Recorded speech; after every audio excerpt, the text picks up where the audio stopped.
Next is section 149, subsection 3, where the assessee is non-resident and for the relevant assessment year, income chargeable to tax has escaped assessment. Income chargeable to tax in his hands has escaped assessment. Assessing officer is having two options. Assessing officer is having two options. Under 166, these options are given. Number 1, to initiate proceedings under 147 directly on the non-resident. Directly on the non-resident. In such case, notice under 148 shall be issued directly to the non-resident, and for issuing such notice, the time limit specified in 149(1) and 147 proviso 1 shall apply. The time limit specified in 149(1) and 147 proviso 1 restriction shall apply. Option number 2, instead of initiating 147 proceedings directly on the non-resident, the department can initiate proceedings under 147 on person treated as agent of non-resident. On person treated as agent of non-resident. So the assessing officer, instead of initiating the 147 proceedings directly against the non-resident, can initiate proceedings under 147 on the person treated as agent of non-resident. That means income chargeable to tax which has escaped assessment for the relevant assessment year may be assessed to tax in the hands of the person treated as agent of non-resident in his representative capacity. Notice under 148 shall be issued to the person treated as agent of non-resident. Within what time? Within 6 years from the end of the relevant assessment year. Within 6 years from the end of the relevant assessment year, the 148 notice shall be issued. So, where the assessee is non-resident and for the relevant year income chargeable to tax has escaped assessment, the assessing officer is having two options to initiate proceedings under 147 directly on the non-resident. In such case, notice under 148 shall be issued to such non-resident directly. Further, time limits specified in 149(1) and 147 proviso 1 restriction shall apply. Instead, the assessing officer can treat somebody connected to non-resident as his agent under 163, and against him the 147 proceedings could be initiated to assess the income chargeable to tax in the hands of non-resident which has escaped assessment. And if notice under 148 is to be issued to the person treated as agent of non-resident, the time limit for issue of 148 notice is given in 149(3), and the time limit is 6 years from the end of the relevant assessment year. 6 years from the end of the relevant assessment year. Seri. Person treated as agent of non-resident is representative assessee as per 160 subsection 1 class 1 is representative assessee as per 160 subsection 1 class 1.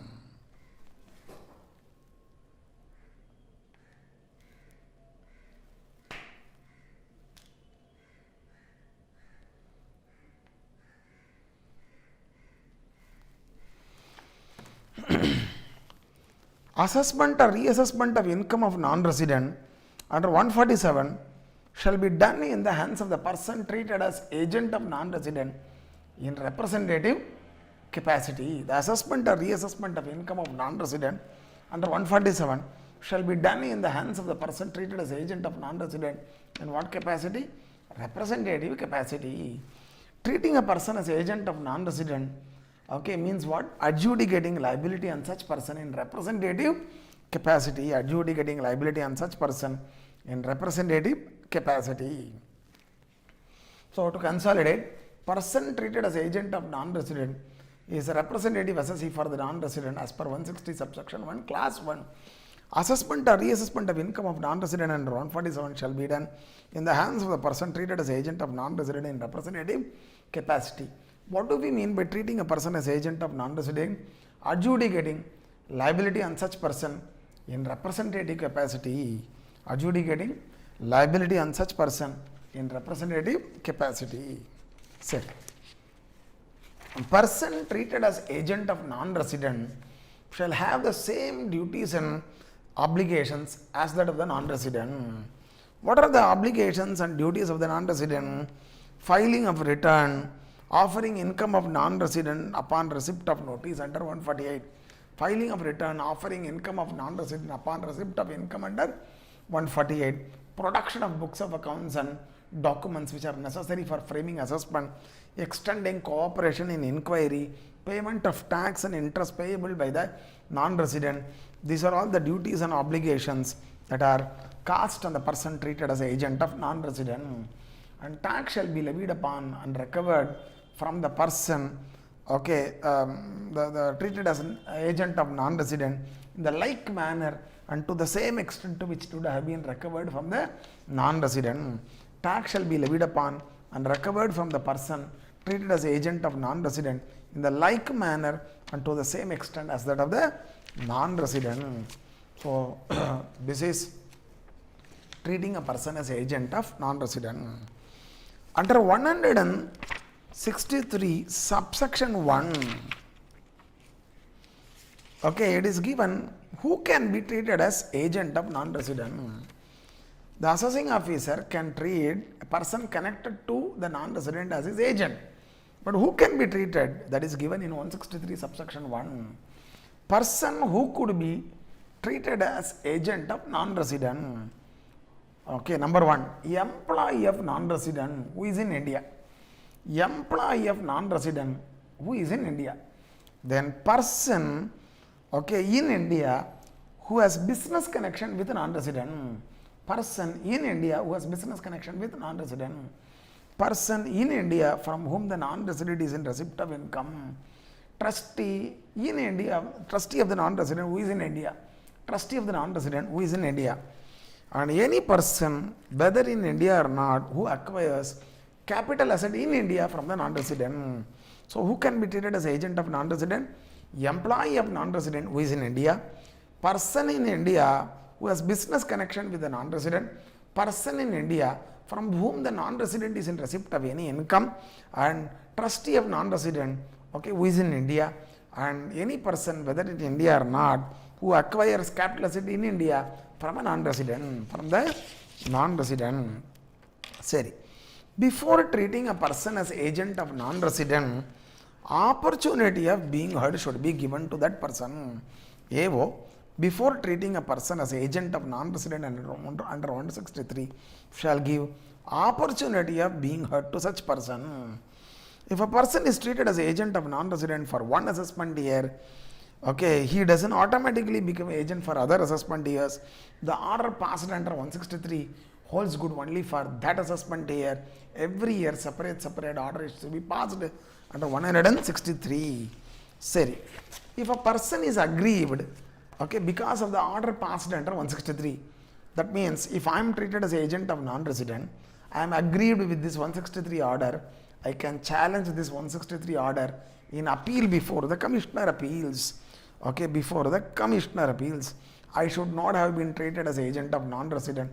Wrongly, I am branded as agent of non-resident. I am treated as agent of non-resident. Like this, the person treated as agent of non-resident can make an appeal to the Commissioner Appeals.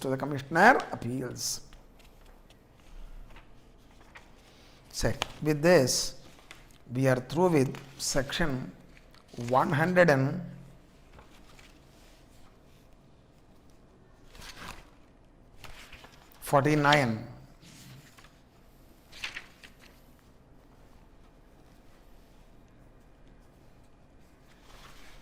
Next is the pipeline. We have section 150. Section 150. What is 150? Circumstances in which the time limit for issue of notice, issue of 148 notice shall not apply. The circumstances in which the time limit for issue of 148 notice specified in 149 shall not apply. Shall not apply.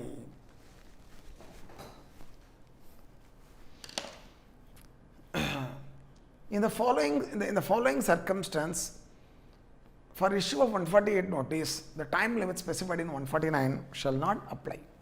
When proceedings under 147 are initiated, why? In consequence of, or to give effect to a direction or finding contained where in the order passed by the appellate authority or revisionary authority. Then for initiating such proceedings, 148 notice could be issued any time. The time limit specified in 149 shall not apply. For this, even sanction of the higher authorities, is also not required. To consolidate, in consequence of, or to give effect to a direction or finding contained in the order passed by the appellate authority or revisionary authority, if the proceedings under 147 are to be initiated, for that purpose the notice under 148 is to be issued. Further, the time limit specified in 149 shall not apply. Not only that, for issuing this 148 notice, the sanction of higher authority is not required. Is not required. To visualize this, I am giving you one illustration. See this. Assessment year 89.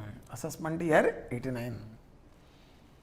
Mr. X offers income of 50 lakhs in his return. Offers income of what? 50 lakhs in his return. Mrs. X offers 20 lakhs in her return. The assessing officer is having a suspicion. What suspicion? Rupees 10 lakhs, which is shown in the income sheet of Mrs. X is not really her income. It is income of her husband, which she is offering in her hands, to reduce the tax liability. What is the suspicion of the assessing officer? Rupees 10 lakhs included in this 20 lakhs is not really income of this lady. This is only income of her husband. She has offered it in her hands to reduce the tax liability of her husband. So 10 lakhs income of Mr. X is diverted in the hands of Mrs. X. This is the suspicion of AO. So what AO does? Deletes rupees 10 lakhs from the income sheet of Mrs. X and adds rupees 10 lakhs into the income sheet of Mr. X. This is happening. Aggrieved X, 10 lakhs addition is made in his hands now. Is filing an appeal to the Commissioner Appeals. Challenging the order passed under 143.3. Commissioner Appeals passes order under 250 on 1st January 2014. Passes order under 250 on 1st January 2014. What is his decision? 10 lakhs is only income of Mrs. X and not income of X. AO is wrong in including 10 lakhs in the income sheet of Mr. X. This is the conclusion given by the Commissioner Appeals. AO, in order to come in line with the order of Commissioner Appeals, passes modified 143.3 order. AO, who has made addition of 10 lakhs in the income sheet of X has to modify the 143.3 order he has passed in the case of Mr. X. He has to delete rupees 10 lakhs from the income sheet of Mr. X. AO, in order to come in line with the order of Commissioner Appeals, passes modified 143.3 order assessing income of X at rupees 50 lakhs. Originally what was offered? 50. So 10 lakhs addition made, that is now deleted. Assessing income of X at rupees 50 lakhs. But assessing officer is not convinced with the decision of Commissioner Appeals. He is filing an appeal before the ITAT. Under section 253 is filing an appeal to the Commissioner ITAT. Under section 253, challenging the Commissioner Appeals order, challenging the order of the Commissioner Appeals. ITAT on 1st February 2019 passes order under 254, upholding the stand of Commissioner Appeals. Yes, this 10 lakhs is only really income of Mrs. X and not income of Mr. X. This was the stand of Commissioner Appeals. This was upheld by the ITAT, And this order of ITAT passed under 254 reaches the Commissioner on 3rd April 2019. On 3rd April 2019. And this order of the ITAT becomes final.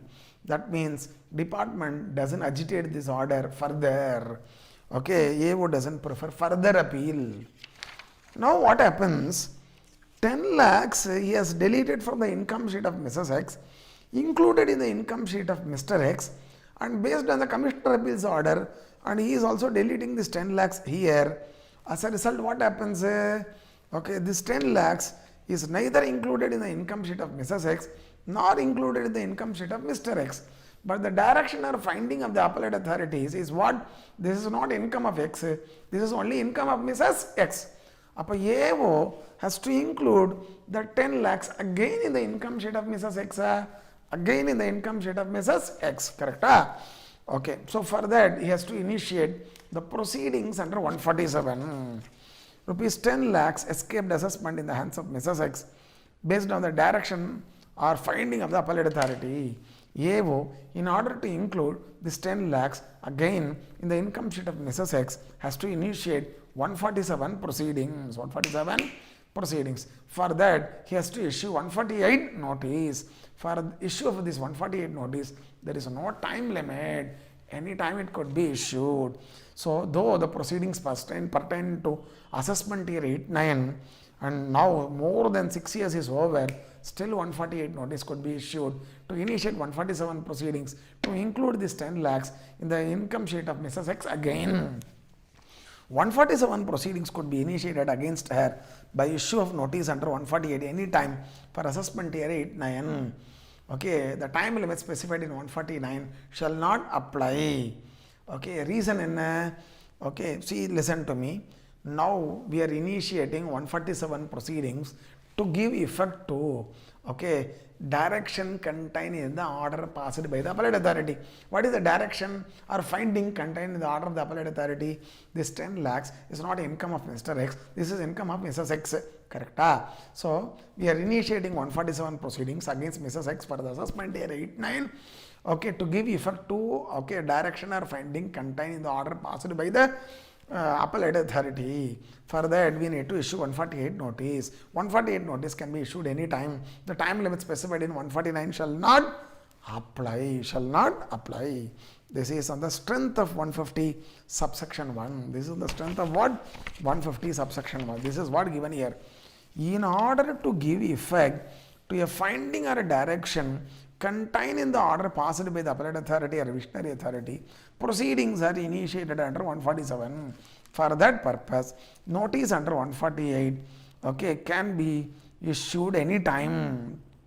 For that purpose, notice under 148 can be issued at any time. The time limit specified in 149 and the restrictions contained in the first proviso to 147 shall not apply. Shall not apply. Adu matram illa. There is one more important point. For initiating this 147 proceedings, no time limit, correct. But for completion, there is a time limit. For completion, there is a time limit. Time limit for completion of assessment or reassessment done under 147 pursuant to the direction or finding is 12 months from the end of the month in which the order of the ITAT containing the direction or finding reaches the commissioner. In our example, listen to me, against Mrs. X, 147 proceedings are initiated to give effect to the direction or finding contained in the order passed by the appellate authority.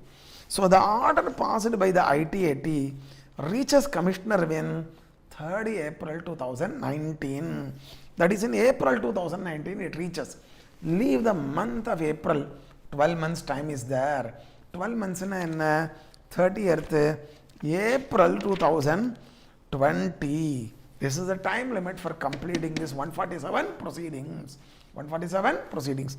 Time limit for completion of this 147 proceedings is what?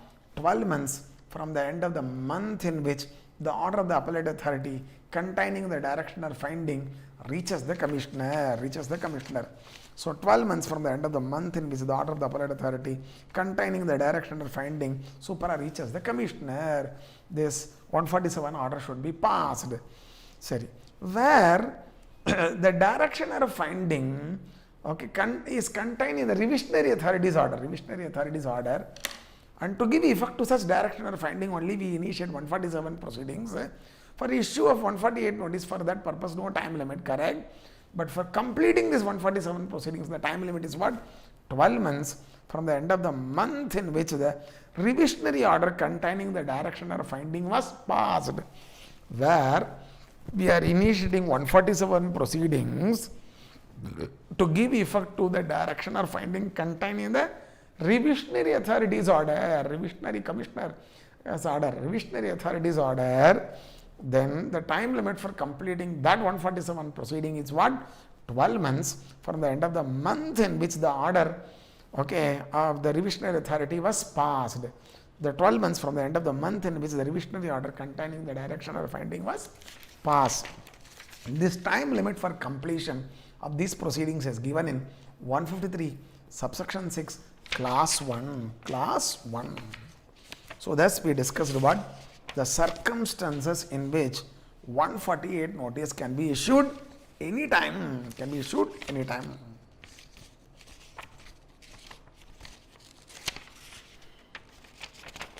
There is one more aspect. Section 157 Proviso 3, 147 Proviso 3. Assessment got over for the relevant assessment year.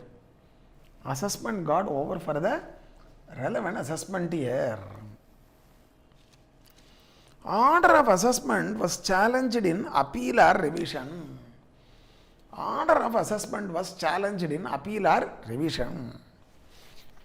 The appellate proceedings or revisionary proceedings are pending. The AO finds escapement for the same assessment year. AO can initiate proceedings under 147 for this assessment year in respect of any issue which is not subject matter of appeal or revision. So to consolidate, assessment got over for the relevant assessment year. Order of assessment was challenged in appeal or revision. Subsequently, assessing officer finds some escapement for the same assessment year. Can he initiate 147 proceedings? Yes, but only in respect of an issue which is not subject matter of appeal or revision. To visualize this, I am giving you an illustration. See this. Assessee is Mr. X. Assessment year is 16-17. Sorry. There are two expenses, A and B. Assessee has claimed deduction, okay, in the return for both these expenses. Assessee has claimed deduction. In the course of 143.3 proceedings, the assessing officer disallows expense A, allows expense B. Commissioner appeals. Okay, see, assessee has challenged the disallowance of expense A before commissioner appeals. Commissioner appeals allows expense A as deduction. Now the department is aggrieved. Appeal is made to the ITAT from the side of the department. Proceedings are pending. To consolidate the facts up to this, assessee are X. Assessment year in 16-17. Okay, two expenses were claimed as a reduction by the assessee in the return. AO disallows expense A in the course of 143.3 proceedings, allows expense B. Aggrieved assessee challenges the addition in respect of expense A before Commissioner appeals. Commissioner appeals allows the deduction in respect of expense A. Aggrieved department challenges the order of the Commissioner appeals before the ITAT. The proceedings are pending before ITAT. Proceedings are pending before ITAT. During the pendency of appellate proceedings, AO comes across the ruling of Supreme Court disallowing expense A and expense B. Disallowing expense A and expense B. During the pendency of appellate proceedings, the assessing officer comes across the ruling of Supreme Court disallowing expense A and expense B. Fine. Now what happens? Okay, assessing officer wants to initiate 147 proceedings for the assessment year 16-17 because he has wrongly allowed expense B and he has rightly disallowed expense A, but Commissioner appeals has allowed it. As a result, he was forced to correct his order. So now at the end, both expense A and expense B, which are not to be allowed as a reduction, were allowed. One expense A, B, he has allowed in the course of assessment proceedings wrongly. Another is expense A, he rightly disallowed, but Commissioner appeals directed the AO to allow, and as a result, AO allowed. So these two expenses, which are not allowable based on the decision of the Supreme Court, okay, were allowed. So therefore, there is escapement of income. AO wants to initiate 147 proceedings, okay, for the assessment year 16-17 in respect of A as well as B. Possible? No. He can initiate 147 proceedings to disallow expense B because it was not subjected to appeal. But he cannot initiate 147 proceedings, okay, to disallow expense A because it was subjected to appeal. It is subjected to appeal. So what is the remedy? We can initiate 147 proceedings for assessment year 16-17 to disallow expense B, but we cannot initiate 147 proceedings to disallow expense A because the issue of expense A is subjected to appeal. So in the course of hearing before the ITAT, you can produce the ruling of Supreme Court and get a favorable ruling from ITAT. You should not initiate 147 proceedings. You can only approach ITAT in the course of hearing, produce the ruling of Supreme Court and get a favorable ruling. So this is what you need to note. Now, principles emerging from Sun Engineering case.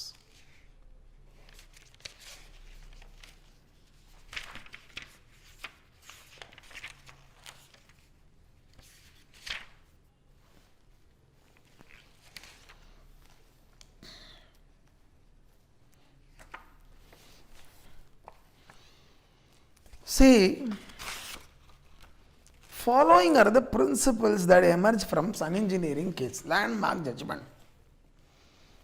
First of all, let us recapitulate these principles, then we will try to visualize it.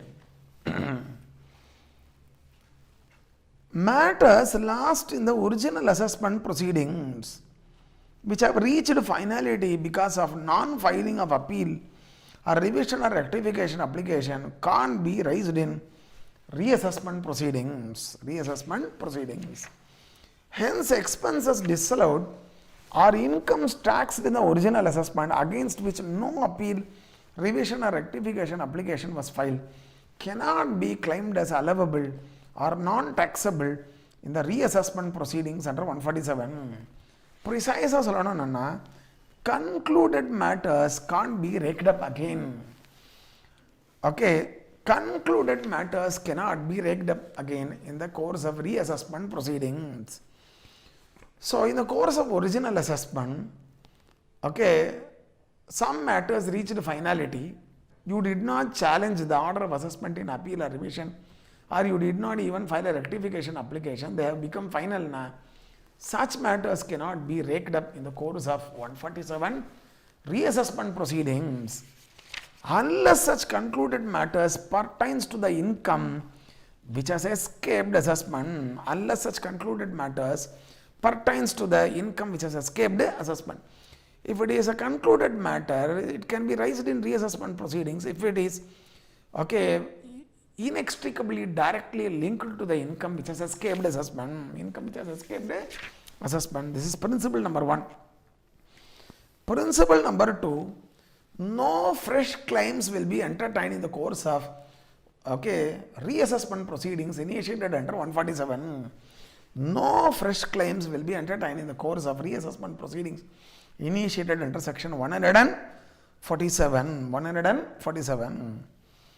However, any claim for an expense, a fresh claim for an expense, which is inextricably linked to the income which has escaped assessment can be entertained. However, expenses pertaining to income which has escaped assessment can be claimed afresh.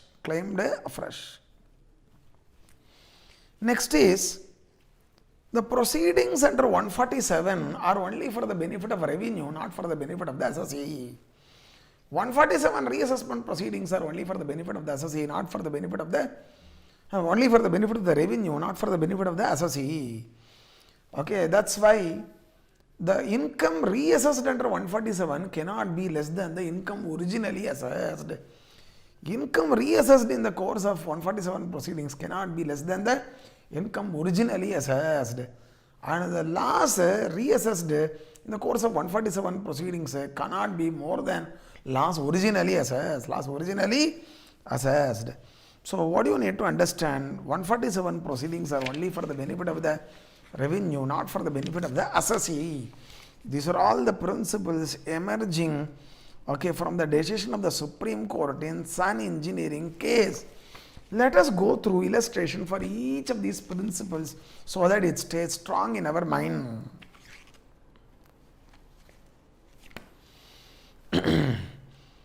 Assessee is Mr. X. Mr. X. Previous year 12-13. Assessment year 13-14. The returned income is 20 lakhs. 143 assessment got over. Hear the story carefully. Income assessed was 35 lakhs. Returned 20 lakhs. Assessed 35. Abdina, A was made an addition of 15 lakhs. Addition is on account of what? Disallowance of expense A. It is on account of disallowance of expense A. Expense A was claimed as a deduction. It was disallowed by the AO. But a very important point is, actually speaking, this expense A is allowable as a deduction. There is a decision of Supreme Court which neither the assessee is aware nor the AO. However, there is a ruling from Supreme Court in some other case allowing expense A. Neither the assessee nor the AO was aware of this. Actually, addition is made. And since the assessee is not aware of this decision, he did not challenge the addition in appeal or revision. Not challenged in appeal or revision. Not even rectification application was filed under 154. That means the issue has become final. The addition of expense has become final. It's a concluded matter. Rectification application was not made. Revision application was not made. Even appeal application was not made.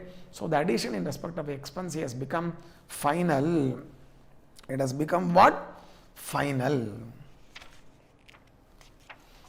On 31st January 2020, assessing officer sensing some escapement, issues notice under 148 to X. Issues what? Notice under 148 to whom? X. Initiating 147 proceedings For the same assessment year, 13-14. For the same assessment year, 13-14. Sensing an escapement of 25 lakhs. Sensing an escapement of how much? 25 lakhs. So, AO initiates 147 proceedings, reassessment proceedings for the same assessment year, sensing an escapement of 25 lakhs. Issue 1. Before that, one more point. For this assessment year, assessee was entitled to deduction of rupees 1 lakh under ATC. Assessee was entitled to a deduction of rupees 1 lakh under ATC, but due to inadvertence, he did not claim it in return. He did not claim it in return. Rendu nashtam. One, addition made by AO in respect of expense A, okay, without knowing the decision of the Supreme Court. Number 2, assessee was entitled to deduction under ATC to the tune of 1 lakh, but he did not claim due to inadvertence. These two things he suffered already. Now the issue is, Daivadhinama 147 proceedings are initiated. Proceedings are initiated. In the course of hearing, assessee X approaches the AO. Sir, okay, you make this addition of 25 lakhs, no issues. But unnecessarily, this 15 lakhs addition you made, neither you nor me was aware of the decision of Supreme Court. Actually, it is deductible, sir. Okay, you made an addition. Okay, luckily you have reopened the case. Okay, you make addition of this 25, but delete this addition of 15 lakhs. And also allow me a deduction of rupees 1 lakh, okay, under ATC, which I am otherwise entitled to. I did not claim because of inadvertence. Because of inadvertence. Can he lodge these two claims? This is the issue. Answer is no. Concluded, is it possible for X to require the AO to delete the wrong addition made on account of disallowance of expense A in the course of assessment under 143.3? No. Concluded matters can't be re-agitated in the course of reassessment proceedings under 147. In the course of reassessment proceedings under 147. So, disallowance of expense A is a concluded matter. Okay, why? Because no appeal was made, no revision was made, not even rectification application was made. Next is, so issue of deduction of expense A can't be raked up in the course of reassessment under 147. Reassessment under 147. Fine. Issue number 2. In the course of reassessment under 147, is it possible for X to lodge a fresh claim in respect of deduction under ATC? I should have claimed deduction originally in the return, but due to inadvertence I missed. Daivadhinama, you reopened. Why don't you allow me deduction under ATC to the tune of rupees 1 lakh? Okay, this claim is also not acceptable. Fresh claims can't be entertained in the course of proceedings under 147. Fresh claims can't be entertained in the course of proceedings under 147. Illustration number 2 to become strong. Assessee is X. Previous year 15-16. Assessment year 16-17. Assessment year 16-17.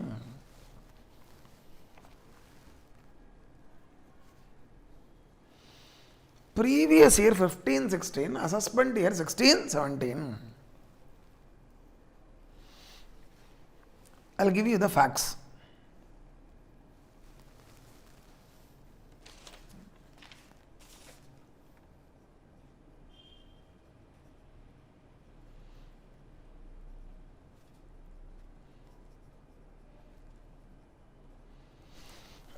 Previous year 15-16, assessee is X, previous year 15-16, assessment year 16-17, return of income was filed. Return of income was filed.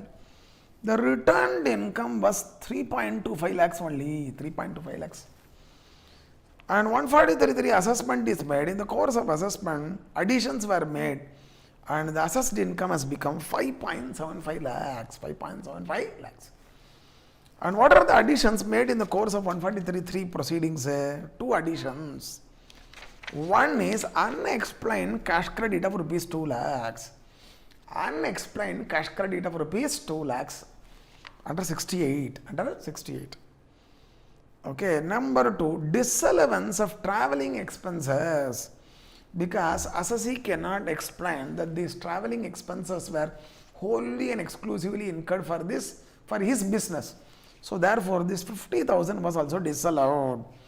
Unexplained cash credit, some amount was shown as loan in his books, but he cannot explain the genuineness of the transaction, capacity of the lender, identity of the lender. So addition was made under section 68. Okay, loan is taken sonapuruma. You should establish that lender exists. You should also establish that the lender is having capacity to give loan. You should establish that this is a genuine loan. Then only you can avoid addition under 68. But because assessee is not able to establish the identity of the lender and capacity of the lender and genuineness of the transaction cannot be established, 2 lakhs addition was made under 68. And traveling expenses, travel was made to Mumbai. He did not explain as to how this travel was related to his business. So addition was made. But none of these 2 additions were challenged in appeal or revision. None of these additions were challenged in appeal or revision. It became final. It became final. Subsequently, assessing officer issues notice under 148 to X. Subsequently, assessing officer issues notice under 148. After completion of 143 assessment, some time later, he issues notice under 148 to the assessee X, initiating 147 proceedings for the same assessment year 16-17. For the same assessment year 16-17. And the reason for the reopening is, AO found that X had made some sales at Bombay during the previous year 15-16, which he did not disclose in the books of accounts. So what is the reason for reopening? AO found that X had made some sales where at Mumbai amounting to rupees 4 lakhs during the previous year 15-16, which he did not disclose in his books. That's the reason why AO initiates 147 proceedings for the assessment year 16-17. And it was also found that assessee has incurred expenses in relation to these sales to the tune of rupees 1 lakh. To the tune of rupees 1 lakh. This is in addition to travel expenses. He has incurred rupees 1 lakh for effecting the sales at Mumbai. And this 1 lakh was not claimed as a deduction initially. Why? Because he has suppressed the sales at Mumbai. How can he claim this 1 lakh, the expense attributable to such a unaccounted sales, as deduction here? He did not claim this. He did not offer this also. So this happened. Now the issue is 147 proceedings are initiated. AO wants to make an addition of rupees 4 lakhs. Now what assessee says? Now the assessee, Mr. X, approaches the assessing officer. Sir, you made an addition of rupees 2 lakhs under 68. Unexplained cash credit. You did not believe the story of loan because I could not produce the lender. I could not establish his capacity. I could not establish the genuineness of the loan transaction. So you treated as undisclosed income, made an addition of rupees 2 lakhs under 68 in the course of 143 proceedings. Now, luckily you have reopened under 147. I can produce the lender. I can prove his capacity. I can prove that loan is genuine. Delete that 68 addition. Delete that 68 addition. Now, Mr. X could satisfactorily explain the nature and source of the sum credited in the books pertaining to the previous year 15-16 rupees 2 lakhs in the course of reassessment proceedings under 147. Can he require the AO to delete the addition of rupees 2 lakhs made in the course of assessment under 143.3? No. It's a concluded matter. In Sun Engineering case, just now I discussed, concluded matters cannot be raked up in the course of reassessment proceedings. Matters which have reached finality because of lack of appeal, revision or rectification application can't be challenged, can't be re-agitated. Issue number 2. Now AO has found undisclosed sales effected at Mumbai. Okay, assessing officer was asking the assessee why you travel to Mumbai, why you travel to Mumbai, in what way travel to Mumbai was related to your business, and assessee cannot explain it at that time. So these traveling expenses were disallowed. Traveling expenses were disallowed. Now the assessing officer himself comes to know why the assessee has traveled to Mumbai to effect the sales only, correct? So now Mr. X could satisfactory.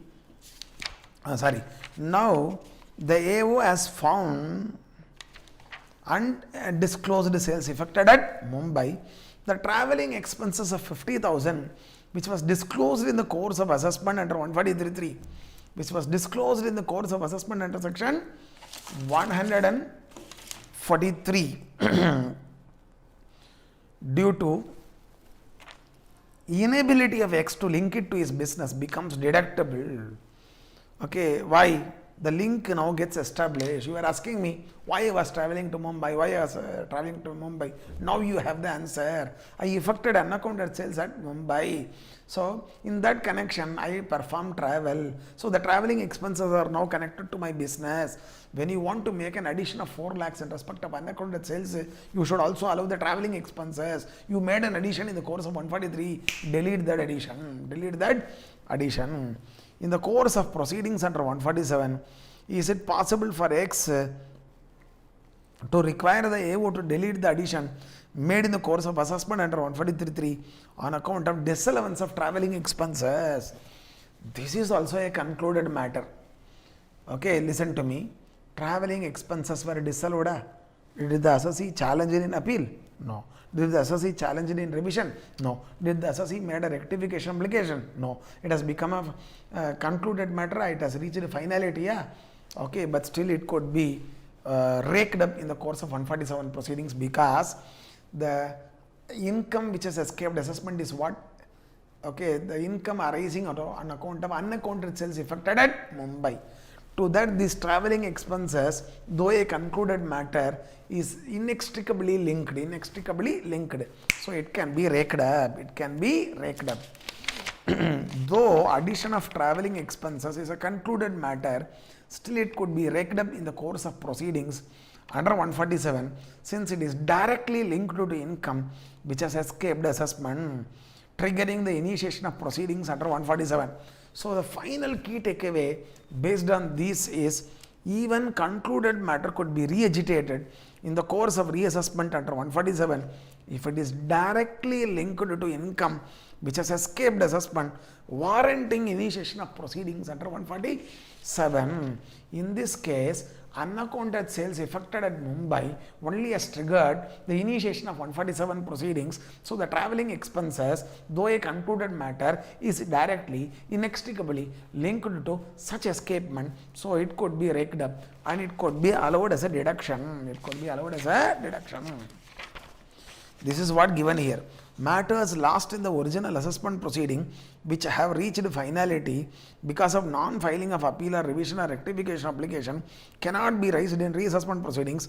Hence, expenses disallowed or income taxed in the original assessment against which no appeal, revision or rectification application was filed cannot be claimed as allowable or non-taxable in the reassessment proceedings under 147. However, this is important. Concluded matters, if it pertains to income which has escaped assessment, can be raised in the reassessment proceedings. Absolutely no problem. Next, I was giving you the assessee has incurred expense of rupees 1 lakh for effecting sales at Mumbai. The unaccounted sales effected at Mumbai, okay, was sadhyam because of expense of rupees 1 lakh, which is in addition to travelling expenses, correct? Expense of 1 lakh attributable to sales effected at Bombay, not claimed as a deduction in the course of assessment under 143.3, not claimed as a deduction originally. So, can a fresh claim for this 1 lakh be made in the course of 147 proceedings? In the course of reassessment under 147, can it be claimed as a deduction for the first time? So, we already studied fresh claims cannot be made in the course of 147 proceedings. However, if it is inextricably linked to income which has escaped assessment, that is possible.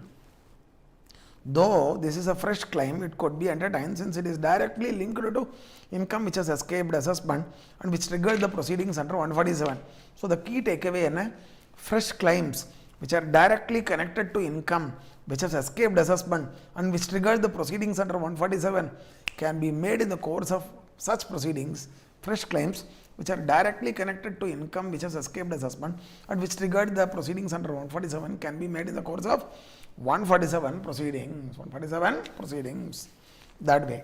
So next is, suppose the expenses attributable to sales undisclosed effected at Mumbai is not 1 lakh, it is 5 lakhs. It is 5 lakhs. Okay, then what will be the position? What will be the position? I'll tell you. Originally assessed income is what? 5.75 lakhs. 5.75. Now, if the claims of X made in the course of proceedings under 147 are to be accepted, the total income of X shall be reassessed at 4.25. How? 5.75 lakhs originally assessed income. The travelling expenses, though a concluded matter, is now inextricably directly linked to income escaping assessment. It should be allowed as a reduction. Addition made should be deleted. So remove 0.5 plus unaccounted sales effected at Mumbai what? 4 lakhs minus, okay, this expense attributable to unaccounted sales effected at Mumbai, though a fresh claim, it is connected to income escaping assessment. So that should be allowed as a reduction. If you allow this, 5.75 minus 0.5 plus 4 minus 1, this comes to what? 4.25 lakhs. 4.25 lakhs. Abdina, the income which we are going to reassess under 147 will be less than the income originally assessed. If this be the case, we shall drop the 147 proceedings. And 147 proceedings cannot be for the benefit of the assessee, it has to be for the benefit of the revenue. In this case, AO shall drop the proceedings under 147. Why? Income reassessed can't be less than income originally assessed. Loss reassessed can't be more than, okay, what was originally assessed. Essence in proceedings under 147 are only for the benefit of the revenue and not for the benefit of the assessee. Clear? That you need to understand. So with this, all the principles in Sun Engineering case we have explained with the help of illustration.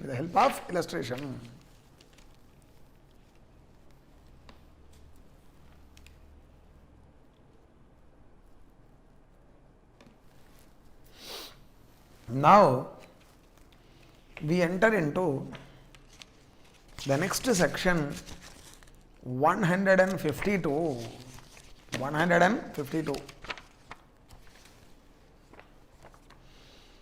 Circumstances in which proceedings under 147 shall be dropped by the AO at the instance of the assessee.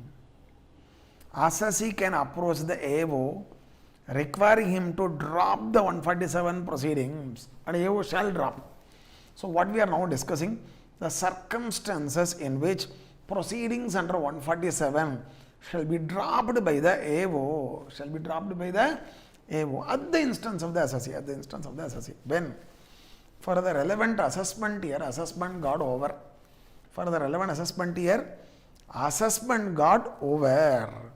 But that assessment was not challenged in appeal or revision. It has become final. It was not challenged in appeal or revision. It has become final. Subsequently, proceedings are initiated under 147.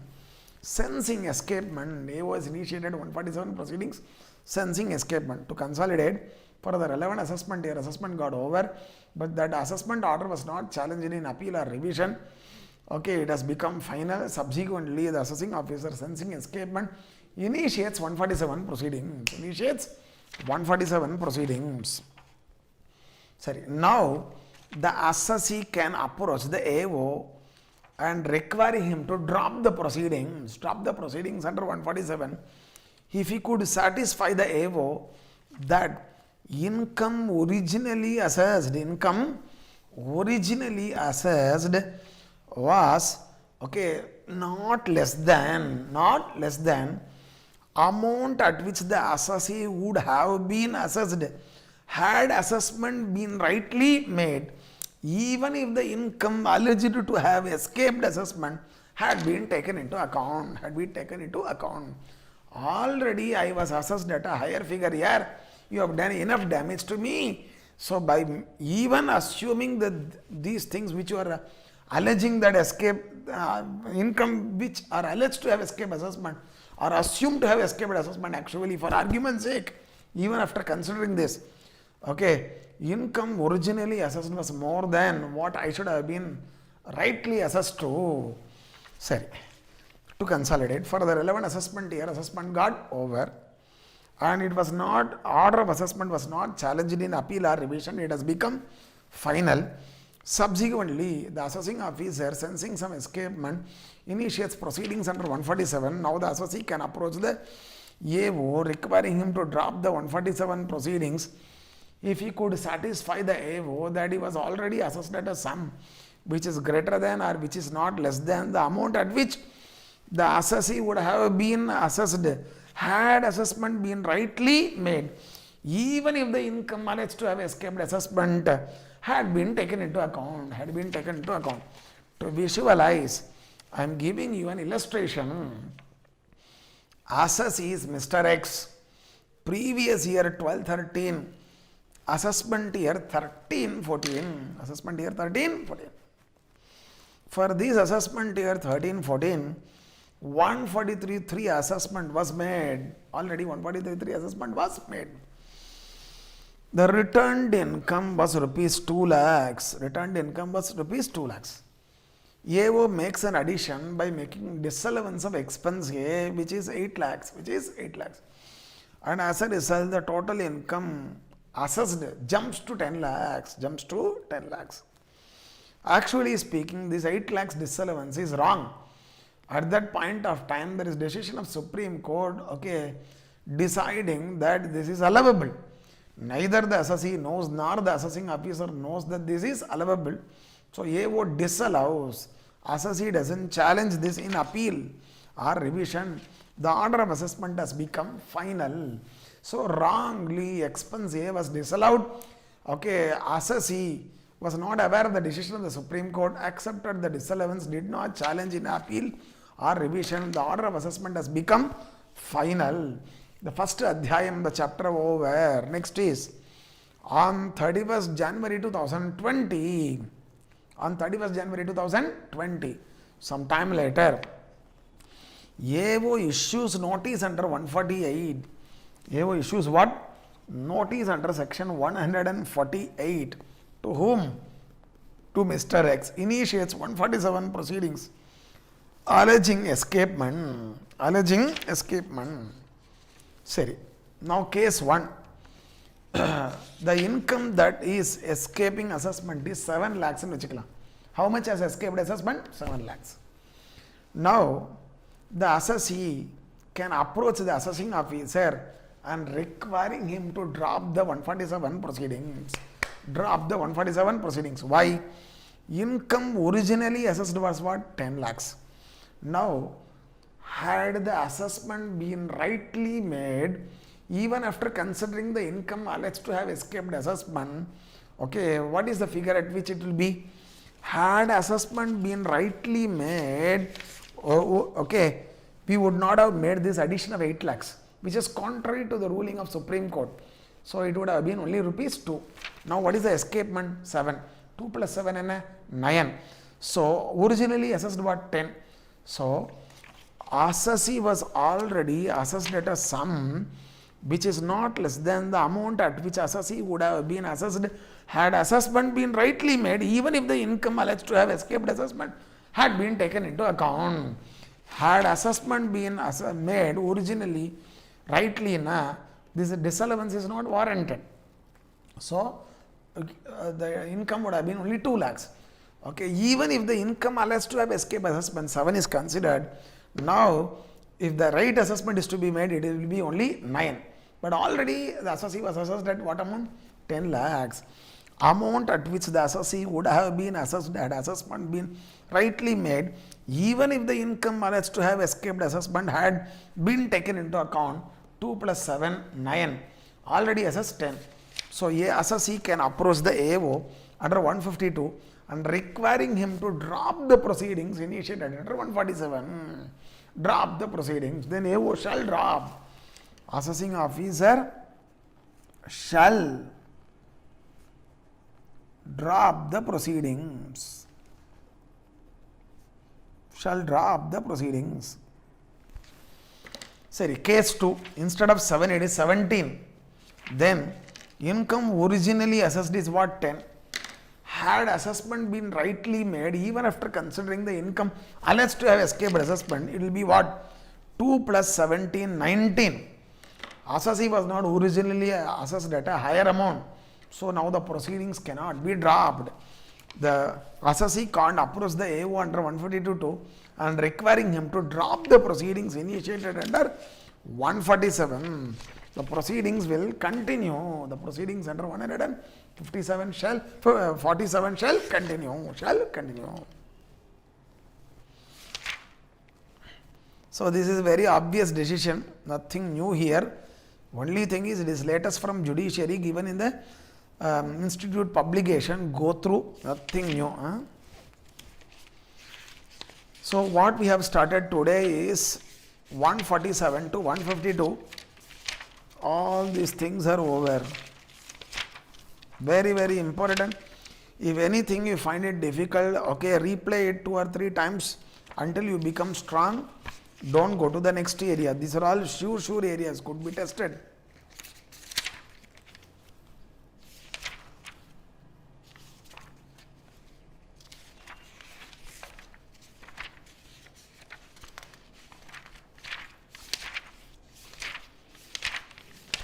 This much we have completed.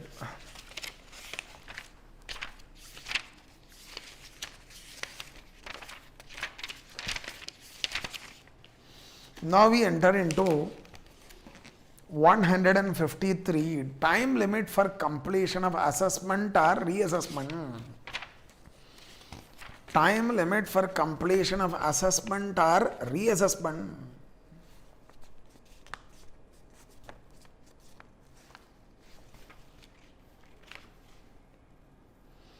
There, section 153, subsection 1. This deals with the time limit for assessment under 143.3 or 144. For doing assessment under 143.3 or 144, what is the time limit? For regular assessment, what is the time limit? If the 143.3 or 144 assessment pertains to assessment year 17, 18 or earlier years, then the time limit is 21 months from the end of the relevant assessment year. If the assessment pertains to the assessment year 18, 19, the time limit is 18 months from the end of the relevant assessment year. If the 143.3 or 144 assessment pertains to assessment year 19, 20 or subsequent years, the time limit is 12 months from the end of the relevant assessment year. So what is the time limit for completion of 143.3 or 144 assessment? It is either 21 months or 18 months or 12 months from the end of the relevant assessment year. It all depends upon, okay, the assessment year to which the assessment pertains. If it pertains to assessment year 17, 18 or earlier years, it is 21 months. If it is assessment year 18, 19, it is 18 months. If it is 19, 20 or subsequent years, it is 12 months. This is the time limit. Next is 153, subsection 2. The time limit for assessment or reassessment under 147. The time limit for doing assessment or reassessment under which section? 147. Sorry, that depends upon the date of service of notice under 148. When 148 notice was served on the assessee. Okay, if it is before 1st April 2019, 9 months from the end of the financial year in which 148 notice was served, எங்கெங்கெல்லாம் சர்வீடு எங்கெங்கெல்லாம் இஷ்யூன்னு ஜாகிரதையாக பார்க்கணும். Where the date of service of notice under 148 is on or after 1st April 2019, the time limit for completion of assessment or reassessment under 147 is 12 months from the end of the financial year in which 148 notice was served. So, if the date of service of notice under 148 is before 1st April 2019, the time limit for completion of assessment or reassessment under 147 is 9 months from the end of the month, 9 months from the end of the financial year in which 148 notice was served. But where the date of service of notice under 148 is on or after 1st April 2019, the time limit for completion of assessment or reassessment is 12 months from the end of the financial year in which 148 notice was served. 12 months from the end of the financial year in which 148 notice was served. So, this you need to note. Next is 153 subsection 3. 153 subsection 3.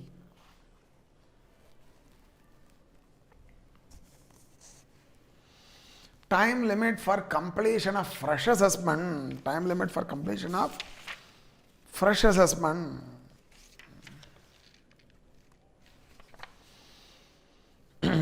Where the original assessment is set aside. Original assessment is set aside. Fresh assessment is directed. Original assessment is set aside. Fresh assessment is directed. Directed by whom? ITAT. Then what is the time limit for completing the fresh assessment? The time limit for completing the fresh assessment. See, for that you should first of all find when the order of the ITAT setting aside the original assessment and directing fresh assessment is received by the commissioner or principal commissioner. If it is before 1st April 2019, then it is 9 months from the end of the financial year in which the order of the ITAT is received by the commissioner or principal commissioner. But if the order of the ITAT setting aside the original assessment, directing fresh assessment is received by the commissioner or principal commissioner on or after 1st April 2019, it is 12 months from the end of the financial year in which order of the ITAT is received by the commissioner or principal commissioner. Correct? So, original assessment is set aside, fresh assessment is directed by ITAT. Then, if the order of the ITAT is received before 1st April 2019, 9 months. If it is received on or after 1st April 2019, 12 months. 9 months and 12 months shall be reckoned from the end of the financial year in which the order of the ITAT is received by the commissioner or principal commissioner. Commissioner or principal commissioner. Sorry. Next is, if the original assessment is set aside and fresh assessment is directed by the revisionary authority commissioner, under 263 or 264, original assessment was set aside, fresh assessment was directed. Then, within what time the fresh assessment shall be made? If the order under 263 or 264, okay, setting aside the assessment and directing fresh assessment was passed before 1st April 2019, then the time limit for completing fresh assessment is 9 months from the end of the financial year in which 263 or 264 order was passed. But if the order under 263 or 264 was passed on or after 1st April 2019, then 12 months from the end of the financial year in which 263 or 264 order was passed.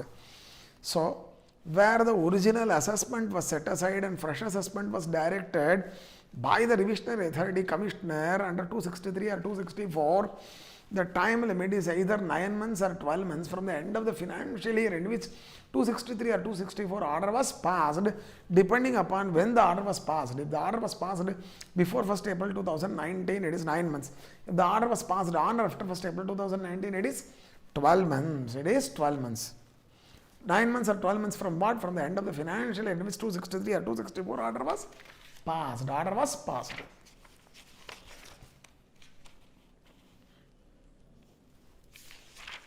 So, we have discussed the time limit for doing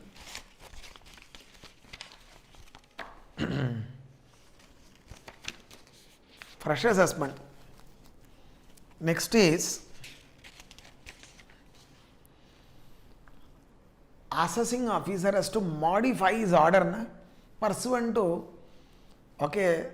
the order of the appellate authority or revisionary authority. This is called modified 143 order.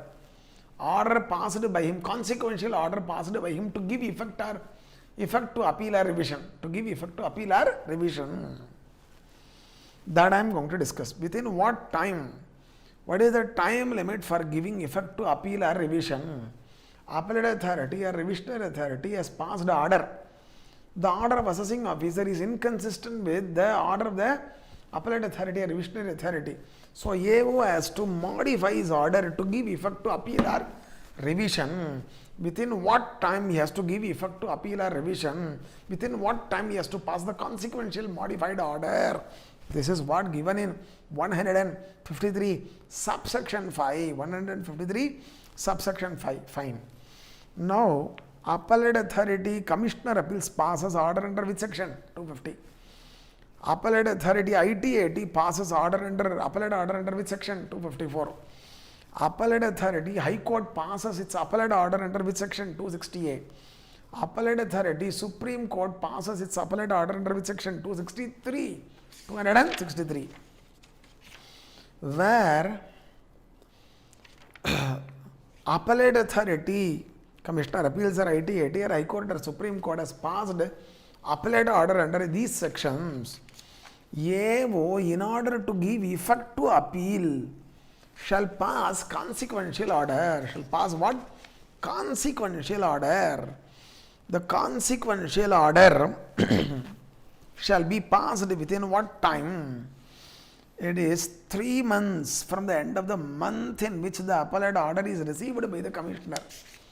This appellate order will not go to the table of AO directly. Protocol is there. It will only go to the commissioner. So AO has to pass consequential order to give effect to appeal within what time? 3 months. 3 months from what? From the end of the month in which the appellate order is received by the commissioner.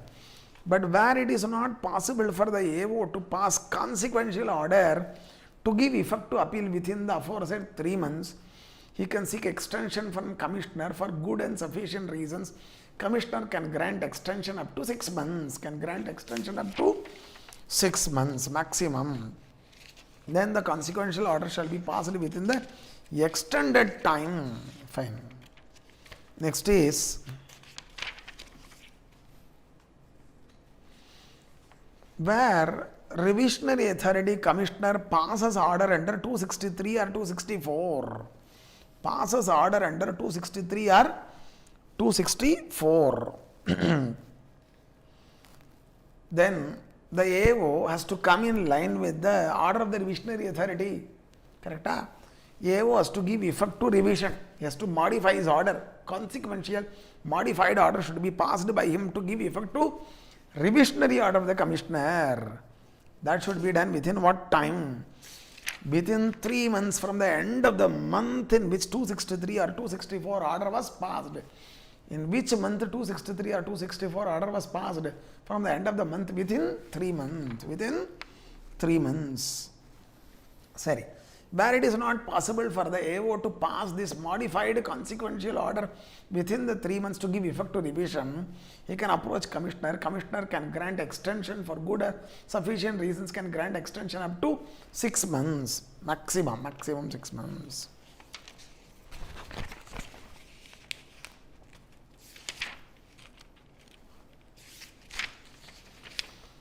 Next is,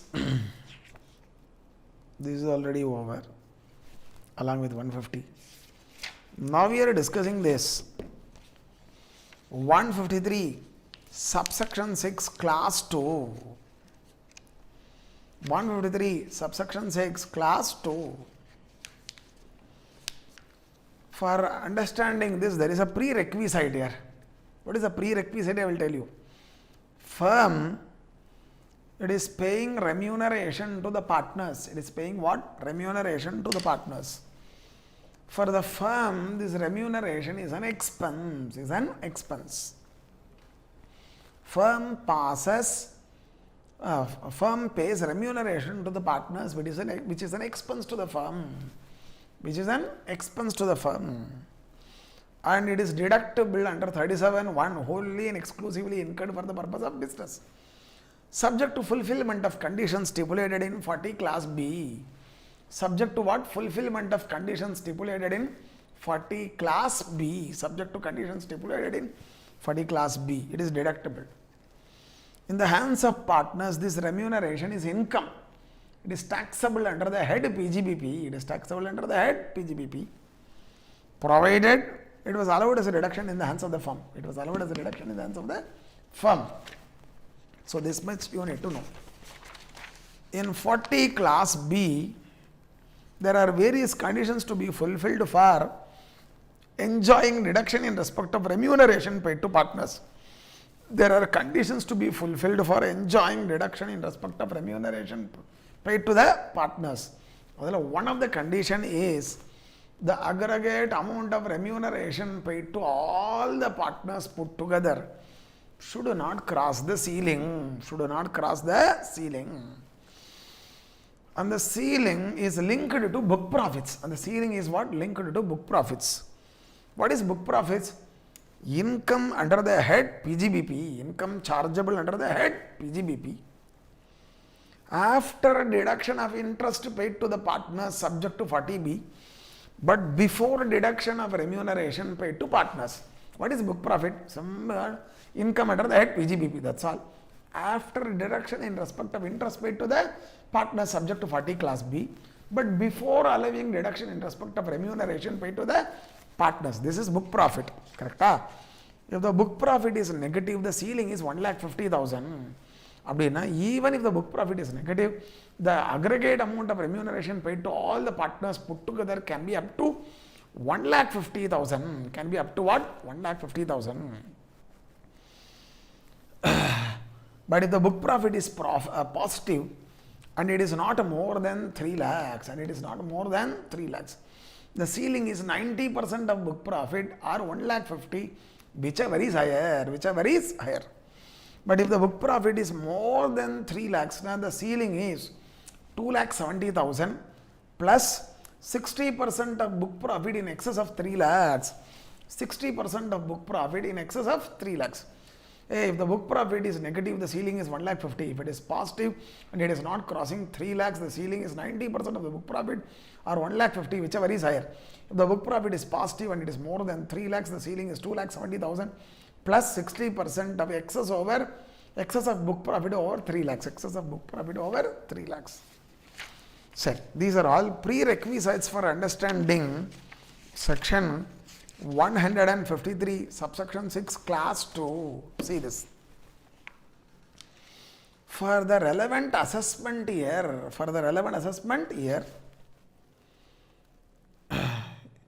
income chargeable to tax as escaped assessment, assessee are a firm. For the relevant assessment year, there is escapement of income chargeable to tax under the head PGBP. Assessee is firm. For the relevant assessment year, there is escapement of income chargeable to tax under which head? Under the head PGBP. So, reassessment is done under 147 in the hands of the firm. Reassessment. When there is escapement of income chargeable tax under the head PGBP, the income under the head PGBP goes up. When PGBP goes up, book profit goes up. When book profit goes up, ceiling and remuneration goes up. When ceiling and remuneration goes up, more remuneration now becomes deductible. When more remuneration becomes deductible, more remuneration becomes taxable in the hands of partners. That means there is escapement of income in the hands of partners. There should be consequential 147 proceedings to be initiated against partners. Okay, for that time limit, for completing that 147 proceedings in the hands of partners, for completion of the consequential 147 proceedings in the hands of partners, the time limit is what? 12 months from the end of the month in which 147 order was passed in the case of the firm. 147 order was passed in the case of the firm. To consolidate, assessee are a firm.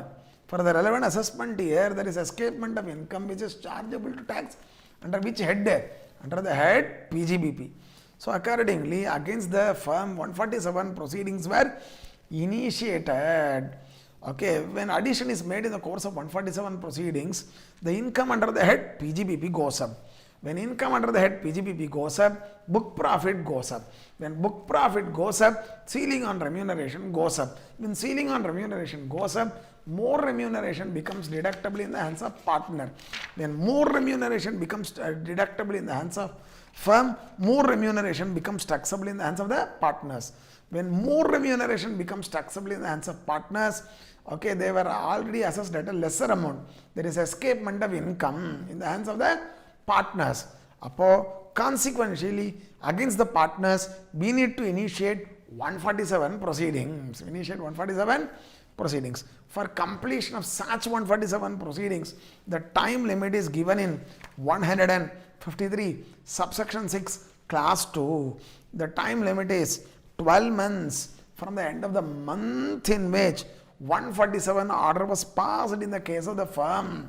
147 order was passed in the case of the firm.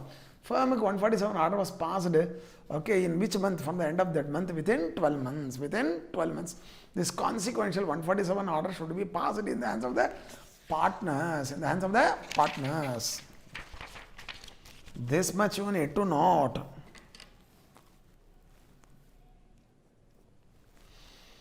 Sorry. Next is here in 153 there is one explanation. So many explanations are there. Now we are considering explanation number 1, which talks about extension of time limit in certain cases. Extension of time limit in certain cases. There will be extension of time limit. In that explanation 1, class 1, we are discussing entities referred to in 1021, 1022b, 1023a, 1023b, 1023c, 4, 5, 6, 6a. Well, you can recollect. Research association, news agency, association or institution which is existing for supervising, monitoring, regulating, controlling specified profession, public trust created for development of khadi and village industry products. 1023c4 approved charity, 1023c5 approved religious institution, 1023c6 university as educational institution existing for the purpose of education, not for the purpose of profit, and which is approved by the commissioner. 1023c6a, okay, hospital or medical institution existing solely for philanthropic purpose, not for the purpose of profit, and which is approved by the commissioner. These entities, they do file return under 139(4)(c). 139(4)(c). Okay, assume 143(3) scrutiny proceedings were initiated by the AO. In the course of scrutiny proceedings, AO finds contravention of provisions of section 10. AO finds what? Contravention of provisions of section 10. Provisions of section 10 are contravened, like this is finding. So what is the procedure to be followed by AO for denying 10 exemption and completing assessment? He should communicate the contravention to the commissioner or central government, the approving authority. Then the commissioner or central government, after giving opportunity of being heard, after due inquiry, if it is satisfied that there is a contravention, it will pass an order withdrawing the approval. Then the copy of order withdrawing the approval will be given to the AO. Thereafter only AO can resume his work. AO will stop his work from the date on which he is communicating the contravention, and he will continue the work only after the copy of order withdrawing the approval is received from the commissioner or central government. So in this time gap, okay, his hands are tied, he cannot do the assessment, so there is some loss of time for him. Correct? See, from the date on which he has communicated the contravention, he has to wait till the commissioner or central government passes order withdrawing approval and sends the copy of order to the AO. Okay, till such time he cannot act. So AO has to wait. So there is some loss of time for the AO in following the procedure laid down in 143(3) proviso 1. So this loss of time should be compensated. So how do we compensate? Normal time limit plus time limit last. normal time limit plus time limit last. Normal time limit, you know, for 143.3 assessment, what is the normal time limit we have discussed. To that we should add the time last.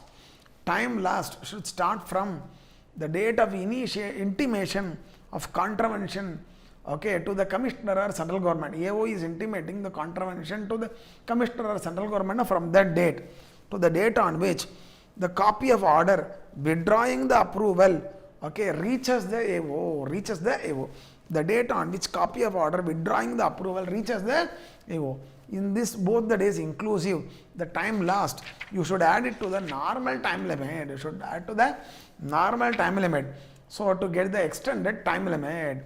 But one thing you should remember, after extension supra, you should ensure that AO is having at least 60 days for completion of assessment. If it is less than 60 days, we should extend it to 60 days. We should extend it to 60 days.